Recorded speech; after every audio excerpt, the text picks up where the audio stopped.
Boa tarde, amada escola, amados alunos da Escola Bíblica Sem Fronteiras. Que bom, que alegria estarmos mais uma vez.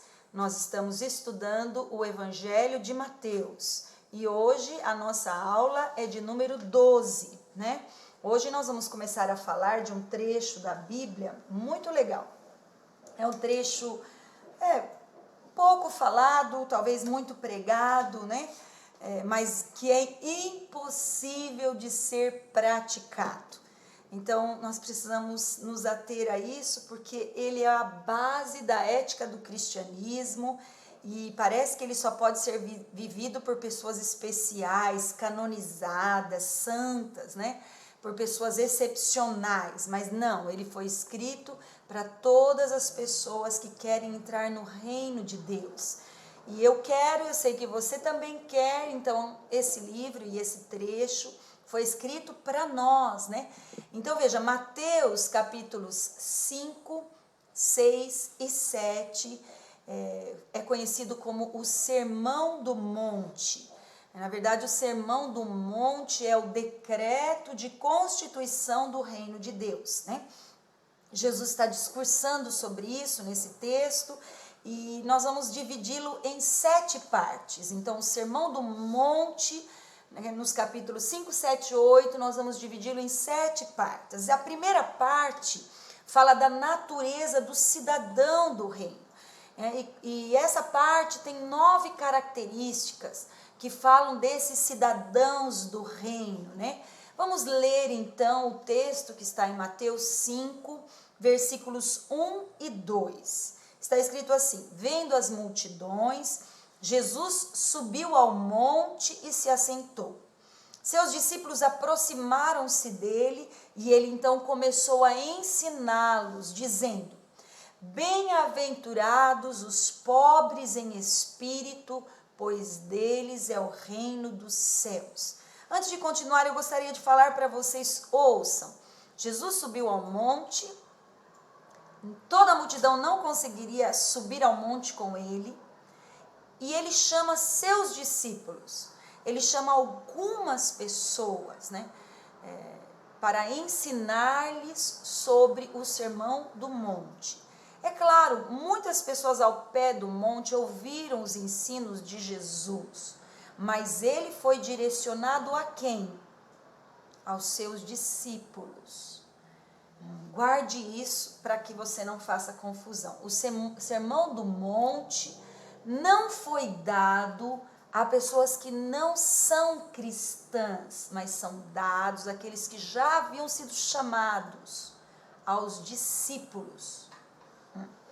Desde o início do ministério de João Batista, ele falava, né, sobre arrependei-vos porque o reino dos céus está próximo. Nós ouvimos isso na aula passada, né? Você lembra da aula 11? O que nós tratamos? Do início do ministério do rei, né? E o que o rei fez, qual foi as atitudes, né, que demonstraram o serviço e o ministério do rei. E hoje nós estamos falando, então, do Sermão do Monte, da constituição dos cidadãos que compõem o reino dos céus. Interessante que quando João Batista veio, a mensagem dele era arrependei-vos porque está próximo o reino dos céus. Quando Jesus começou a pregar, ele também começou a pregar a mesma mensagem, arrependei-vos porque está próximo o reino dos céus. Mas o que é esse reino dos céus, né? Nesse ensino, o primeiro ensino de Jesus aos seus discípulos, ele estava falando do reino dos céus, né? Então vamos lembrar de algo. O livro de Mateus não fala de salvação. O livro de Mateus fala do reino, o rei e seu governo sobre a terra. Então veja, para entrarmos no reino nós precisamos ser salvos. Mas o evangelho de Mateus não fala de salvação. Fala do reino, ou seja, fala de um degrau posterior, de um passo adiante. Há uma diferença entre reino dos céus e salvação. Salvos são muitos, porque qual é a condição da salvação? Crer que Jesus Cristo morreu e ressuscitou dos mortos e confessar com a boca, né? Olha só, Essa é a condição para a salvação. Não depende de você e de mim, de esforço próprio nenhum. Tudo foi Ele que fez, Ele deu de graça. Agora, o reino é mediante o esforço. Então vejam, salvos são muitos, mas nem todos os salvos vão entrar no reino. Todo que entrar no reino é salvo, mas nem todos os salvos entrarão no reino. Chamamos a esses que vão estar no reino de vencedores. Romanos 8,37 diz: em todas as coisas somos mais que vencedores, por meio daquele que nos amou. Então veja, a palavra de Deus fala que você já é um vencedor posicionalmente. Quando você aceita Jesus, você recebe a vitória dele. Ele tomou o seu lugar, ele tomou a sua posição de pecador, de injusto, e te fez justo, te perdoou. Então você é um vencedor porque Jesus venceu. Isso é a sua posição, você foi colocado em Cristo. Você participa dele e a vitória de Cristo tornou-se a sua vitória. Então legalmente todos somos vencedores, mas às vezes não somos na experiência. Há muitos crentes salvos, vencedores que vivem como derrotados. Uma coisa é você ser legalmente posicionado, né? E vencedor. Outra coisa é você experimentar vitórias na sua vida. Então existem pessoas que confessam Jesus, estão na igreja, mas suas vidas não são de vencedores, elas vivem como derrotadas, né? Então é possível você ser crente, mas ser derrotado. Olha, isso é muito incoerente isso, né? É necessário que você, que uma vez experimentou da salvação, deseje estar no reino de Deus. Então, muitos sendo vencedores, vivem como derrotados, né? Essa é a diferença de uma posição legal e experimental. É como um filho. O filho que nasce, ele já se torna herdeiro, mas ele precisa amadurecer para receber a sua herança, é ou não? Um pai não vai dar a sua herança para um filho imaturo, que vai pôr tudo a perder. Então ele espera o tempo da maturidade. Ele já é herdeiro, ele já tem tudo que o pai tem, mas ele recebe de fato quando ele amadurece. É isso ou não? Então ser um vencedor é um direito seu, porque Cristo já venceu no seu lugar, mas depende de você entrar na história. Então veja, conta uma história. Charles Spurgeon, o príncipe dos pregadores, conta uma história que ele foi levado a pregar a uma mulher que estava morrendo, uma senhora muito humilde. Ela morava numa tapera, né, numa casa de madeira, e quando ele chegou e orou por ela, ele viu que na parede do quarto existia um quadro. Então ele perguntou à mulher assim, né, do que se trata esse quadro pendurado aí? Então ela disse assim: olha, eu trabalhei muito tempo na casa da minha senhora, né, que gostava muito de mim, e eu gostava muito dela, e quando ela morreu, ela deixou esse quadro de presente para mim, né, para essa mulher que era humilde, que morava e que estava vivendo à beira da morte. Então, esse quadro era um documento enquadrado, e o pregador disse: olha, deixa-me levar esse quadro, né, que eu vou averiguar do que se trata esse documento. E ele levou um advogado, e o advogado testificou que aquele documento do quadro que estava em cima daquela cama daquela senhora humilde dava direito a ela a uma herança muito grande deixada pela sua senhora, que era muito rica. Então aquela mulher estava morrendo, ela viveu na pobreza, mas tinha um documento em cima da cama dela que dava direito a ela a gozar de uma riqueza, mas estava pendurado no barraco dela, numa casa muito humilde. E esse é o problema de a gente não conhecer os direitos da nossa herança. Todo crente é vencedor, é rico, é próspero, é salvo, curado, é livre de condenação, livre de acusação. Todo aquele que é salvo tem esse direito a tudo isso. Mas nem todos os salvos usufruem dos seus direitos, né? Então veja, ser um vencedor não é ser alguém perfeito, extraordinário, maravilhoso, excelente, cheio de dons, né? Ser um vencedor é ser normal. E hoje o nosso encargo, a nossa responsabilidade, o propósito da nossa vida é edificar uma igreja onde as pessoas não tenham só tido uma experiência de salvação, de vitória, né? Não, mas que elas também gozem desses direitos, que elas também sejam em vida, pessoas que de fato, né, usufruem dos benefícios desta cruz. Então veja, Jesus estava falando nesse texto de Mateus 5, que a maneira para você herdar o reino é diferente da maneira que você é salvo. Então qual é essa diferença do reino e da salvação, pastor? O reino dos céus é adquirido pelas obras. A salvação é de graça.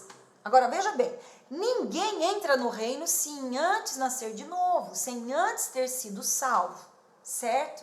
Certo. Salvação é de graça, mas o reino é pelas obras, né? Então quando você foi salvo, você não precisou fazer uma penitência, você não precisou pagar um preço, você não mostrou mudança de vida, porque foi pela graça.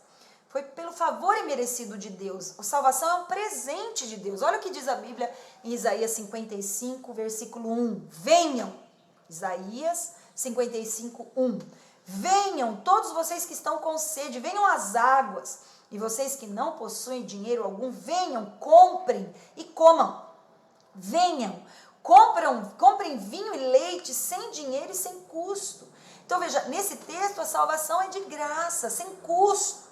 Porque nenhum homem poderia pagar. Então Deus mesmo tomou a iniciativa e fez tudo. Ele enviou seu filho, morreu na cruz no nosso lugar. O que diz Apocalipse 22, 17? O Espírito e a noiva dizem vem. E todo aquele que ouvir, diga vem. Quem tiver sede, venha. E quem quiser, beba de graça da água da vida, né? Esse texto está em Apocalipse 22, 17. Então veja, salvação é um dom, é um presente, é uma dádiva que Deus dá para aqueles que creem. A condição é crer e confessar com os lábios. Romanos 6, 23 diz: o salário do pecado é a morte, mas o dom gratuito de Deus é a vida eterna em Cristo Jesus nosso Senhor. É um dom gratuito, graça, de graça, ninguém pagou, ninguém fez nada. Você não é salvo por aquilo que você faz, você o é por aquilo que Jesus fez. Você não é salvo por aquilo que você é salvo por aquilo que Jesus é. Você não é salvo por aquilo que você já realizou, você é salvo por aquilo que Jesus realizou lá na cruz. Não é pela graça, não é pela graça e mais alguma coisa. Então tem gente que diz assim, não, eu aceitei Jesus, a minha vida mudou, mas também a minha família, né, nunca matou, nunca roubou. Não é salvo e mais alguma coisa. Né? Não há condições para salvação. O mais vil pecador, né, foi digno de salvação por Jesus naquela cruz. Então muitos dizem, olha, você pode ser salvo, mas precisa largar de fumar antes, viu? Precisa largar de beber, olha, para com esse adultério, e então você é salvo. Não, essa mensagem está errada, não tem que fazer nada. Primeiro você venha a Jesus, né? Venha do jeito que você está. Venha bebendo, se você bebe, venha fumando, se você fuma, né? Mas quando você vier, Jesus vai transformar a sua vida. Então, há pessoas que estão esperando a vida inteira para mudar de vida, para poderem ir à igreja, né? Quando elas são convidadas para vir à igreja, a célula, elas dizem assim, não estou preparada ainda, né? Quando eu preciso abandonar algumas coisas, né? Preciso abandonar uns vícios, né? Quando eu perdoar o fulano, quando eu pagar minhas dívidas, e quando isso vai acontecer? Nunca. Porque depois de salvo, Deus capacita você a ser livre dessas coisas, não é antes. Então eu e você precisamos oferecer o evangelho do jeito que ele é. Ele é de graça para os pecadores, para aqueles que não têm dinheiro para pagar, para aqueles que não são bons, né? A Bíblia diz que o ministério de Jesus, né, quando ele veio, ele mesmo, eu não vim para os sãos, ele diz, né? Eu vim para os doentes, eu vim para aqueles que reconhecem que precisam de salvação. Então você aceita Jesus, é salvo, é perdoado, né? Eu ouço muitas pessoas falando assim, no final da minha vida eu vou pensar nisso, porque daí eu vou estar perto da morte. Não é assim. Você precisa ser salvo agora, né? Esse é o problema quando a gente lê o livro de Mateus. Mateus aborda o reino. Então nós temos que ter muito cuidado em levar uma palavra de Mateus e falar de salvação. Tem que dar muito cuidado, né? A gente precisa entender o contexto que foi escrito, não desprezá-lo, né? Muitas pessoas pegam versículos isolados, fazem dele doutrinas. Então, bem-aventurados os humildes de espírito, porque verão a Deus. Então, aí você começa a pregar assim, olha, para ser salvo, você precisa ser humilde de espírito. Não, Deus morreu para os orgulhosos. Deus salvou os orgulhosos. Se fosse assim, eu não poderia estar aqui pregando o evangelho, não é mesmo? Então, não é isso, né? Então, diz lá o versículo 3 de Mateus 5. Bem-aventurados os pobres em espírito, pois deles é o reino dos céus. Então, veja, alguém pode dizer, nossa, então eu preciso ser pobre de espírito para ser salvo. Não! Você é pobre de espírito quando você anela o reino, quando você quer entrar no reino.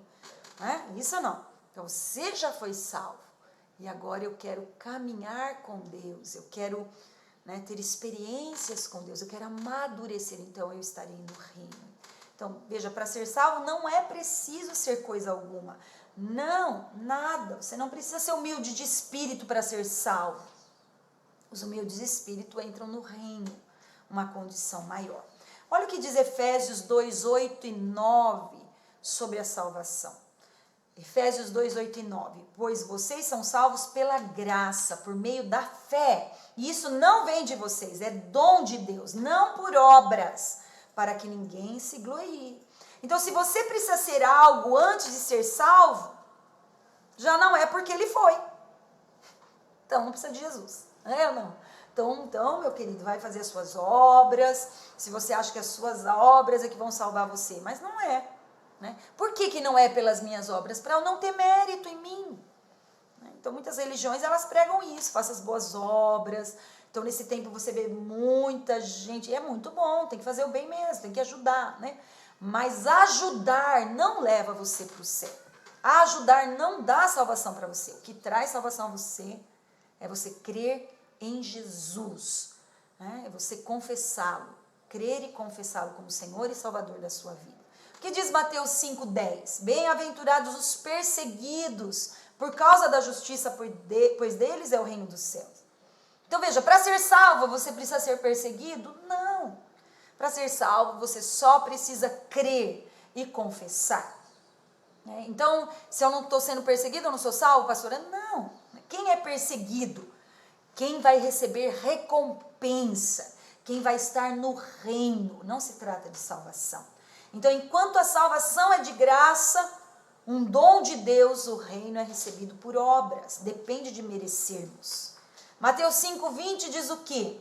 Pois eu lhes digo que se a justiça de vocês não for muito superior à dos fariseus e mestres da lei, de modo nenhum entrarão no reino dos céus. Uau! Se esse texto fosse uma condição para sermos salvos, ninguém poderia ser salvo. Olha o que diz. Se a sua justiça não for superior aos mestres da lei, aos fariseus, uau! Então não haveria nenhum justo. É ou não? Se a minha justiça fosse adquirida pelas minhas obras, uau! Nós não somos salvos pela nossa justiça, graças a Deus. Nós somos salvos porque Ele é a nossa justiça. Olha o que diz Mateus 7, 21. Nem todo aquele que me diz Senhor, Senhor entrará no reino dos céus, mas apenas aquele que faz a vontade de meu Pai que está nos céus. Mas o que Paulo diz? Todo aquele que invocar o nome do Senhor será salvo. Mas aqui está dizendo, nem todo aquele que diz Senhor, Senhor. Olha aqui, porque Paulo estava falando de salvação. Mas o Evangelho de Mateus está falando sobre recompensa, sobre entrar no reino. Olha o que diz Mateus 11, 12. Depois dos dias, Mateus 11, 12. Desde os dias de João Batista até agora, o reino dos céus é tomado à força. E os que usam de força se apoderam dele. Olha, mas a salvação não depende de força, de esforço. Não há esforço nenhum envolvido. Deus oferece a salvação de graça. A salvação custou muito caro, é verdade, custou o Filho de Deus, ele veio em carne, ele se esvaziou da sua glória, foi tentado, sofreu, se humilhou, foi judiado, foi ferido e morreu numa cruz. Tudo isso custou muito caro, ninguém conseguiria pagar esse preço muito alto. Então você entende que a condição do reino de Deus é diferente da salvação. Uma vez que você é salvo, você é convidado a entrar no reino. E isso significa que você pode recusar o convite. Não, eu fui salvo, eu quero só ser salvo, não quero fazer nada, não quero desenvolver minha salvação, não quero ministrar, não quero ter um ministério como fez Jesus, quero ficar de boa. E nós precisamos entender que há duas linhas teológicas principais, né? Então há uma linha teológica, que são a linha dos calvinistas, né? Que são algumas denominações são calvinistas, que prega o seguinte: uma vez que você é salvo para sempre. Então eles creem que não perde a salvação. De alguma maneira nós também cremos assim, que aquele que creu, creu. Você só vai perder se você não crer mais, né? Mas essa doutrina fez com que muitos cristãos relaxassem no seu comportamento.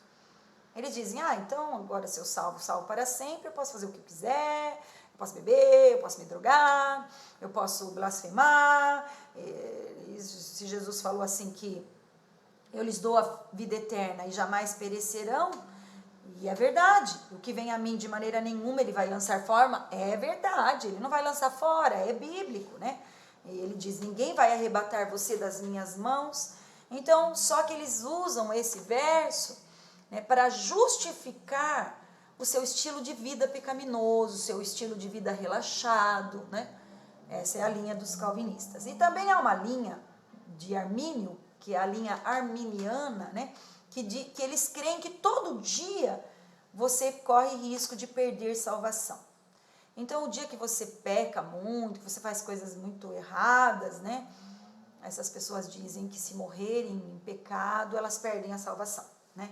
Então, elas atrelam a sua salvação aos pecados corriqueiros do dia, né? Elas pensam que a salvação depende do seu próprio comportamento. E por acharem que perdem a salvação, os armínios, eles são mais comprometidos, são sérios, eles vigiam, eles oram, né? Mas correm o risco de se tornarem religiosos, né? Porque daí eles vivem nessa gangorra espiritual. Então, se hoje eu estou em jejum, se eu fiz um encontro, se eu estou me abstendo, se eu estou orando muito, então eu sou salvo, uau, eu virei um anjo, eu sou muito espiritual. Mas também no dia que eles erram, falham, eles se punem, eles se culpam, eles se condenam e assim eles agem com os demais. Os arminianos são melhores crentes, eles são mais fiéis porque eles querem agradar a Deus, apesar de eles não crerem da melhor maneira. E o calvinista, que crê de maneira correta, normalmente ele é agente secreto do reino. Então o calvinista que pensa assim, eu sou salvo para sempre, ele se torna aquele cristão escondido, que ninguém sabe que ele é cristão, né? Então ele está na roda dos amigos, ele faz todo mundo que todo mundo faz, ele é muito agradável, ele não é religioso, ele não se separa. Por outro lado, ele se torna um crente zero esquerda, que não faz nada, que ninguém nem sabe que ele é crente, né? Que não tem influência no mundo espiritual. Então nós precisamos ter equilíbrio com relação a isso. Nós cremos que não se perde a salvação, mas uma vez salvos, não significa que você não terá que prestar contas para Deus. Você é salvo, mas se eu vou receber recompensa ou não diante de Deus, vai depender de como eu estou vivendo os meus dias. Sim. Então o calvinista, ele não ora, ele diz, para que orar? Tá tudo na mão de Deus, Deus já sabe todas as coisas. Para que jejuar? Eu vou jejuar para quê? Né? Ele faz isso porque ele acha que ele não vai prestar contas de nada, né? Mas todos nós, diz a Bíblia, iremos prestar contas diante de Deus. Você será elogiado, né? Ou Deus vai falar assim, servo bom e fiel. Ou você também será disciplinado, servo mau e negligente, né? Então, Você poderá ouvir isso, um bom elogio da parte de Deus, ou você poderá ouvir servo mau, irresponsável, né? E tudo é servo, tudo é filho, mas há os fiéis e os infiéis, né? Então, tem crente vencedor e derrotado. Quando Mateus nos fala do reino dos céus, ele está falando de recompensa, de galardão, diferente de salvação, né? Por isso, é incorreto você dizer, aceita Jesus que você vai ganhar uma coroa no céu. Não, é incorreto, isso não é verdade.